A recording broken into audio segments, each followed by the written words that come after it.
5 August নিয়ে কোনো ধরনের নিরাপত্তার শঙ্কা নেই এবং যে দল দুর্বল তাদের বেশি নিরাপত্তা দেয়া হচ্ছে বলে জানিয়েছেন স্বরাষ্ট্র উপদেষ্টা।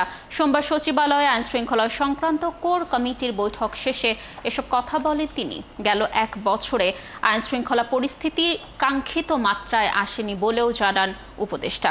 তিনি বলেন, বিশেষ অভিযান নির্বাচন পর্যন্ত চলবে। শারমিন নীরার রিপোর্ট। স্পেশাল আবদার মানে মজার কিছু, তাই আমার সিক্রেট ম্যাগি স্বাদে magic from Nestle. 5 August Awami League সরকার পতনের 1 বছর। এই সময়ের মধ্যে পুলিশ বাহিনীর মনোবল ধরে রাখার সাথে আইন শৃঙ্খলা পরিস্থিতির উন্নতি ছিল এক বড় চ্যালেঞ্জ।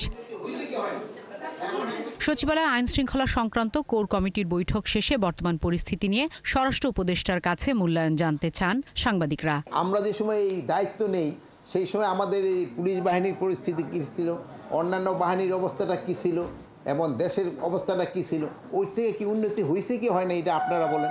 বাট আমাদের একটা কাঙ্ক্ষিত যেরকম একটা উন্নতি হওয়ার হয়তো আমরা অতটুকু উন্নতি করতে পারিনি। যে আমাদের আইন শৃঙ্খলা পরিস্থিতি খুবই ভালো। আমাদের আইন শৃঙ্খলা পরিস্থিতি মানে জনগণের মানে এই ডেভেলপ কান্ট্রিগুলি স্পেশালি স্ক্যান্ডিনেভিয়ান কান্ট্রিগুলির সাথে তুলনা করে আমাদের ওই স্ট্যান্ডার্ডে আমরা কোনো সময় যেতে পারিনি।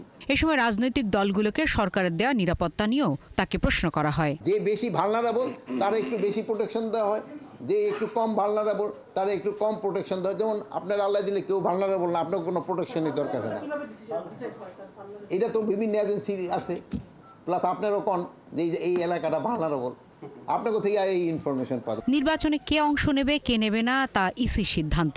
তবে নির্বাচনে আইন শৃঙ্খলা বাহিনী যথাযথ দায়িত্ব পালন করতে পারবে বলে জানান স্বরাষ্ট্র উপদেষ্টা। কে অংশ নিবে কে অংশ নিবে না এটা আমার স্বরাষ্ট্র মন্ত্রণালয়ের প্রশ্ন না। আমার হলো নির্বাচন যেসব হবে, যেসব আইন শৃঙ্খলা পরিস্থিতি যেন ভালো থাকে, এই জন্য আমরা সব ধরনের প্রস্তুতি নিচ্ছি। শারমিন নীরা, 71, ঢাকা।